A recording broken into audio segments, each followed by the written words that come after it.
Դու իրոք մտածում ես, որ գիտես ինչ է ցանցային մարքեթինգը։ Ուղղակի պատկերացրու։ Այստեղ մարդիկ վաստակում են, եթե ունեն մշտական հաճախորդներ եւ գործընկերներ, ովքեր գոհ են, ովքեր շնորհակալ են արդյունքի համար։ Այսինքն վաստակում է նա, ով կարողանում է օգնել մյուսներին հասնել իրենց նպատակներին։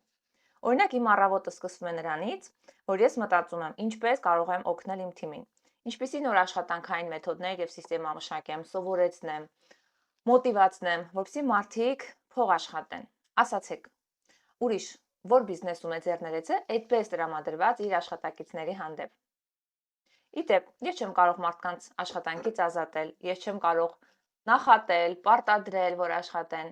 Ես միայն կարող եմ նրանց ոգեշնչել, մոտիվացնել, օգնել, որպեսզի նրանք փող աշխատեն, որպեսզի նրանք իրենց նպատակները իրականացնեն։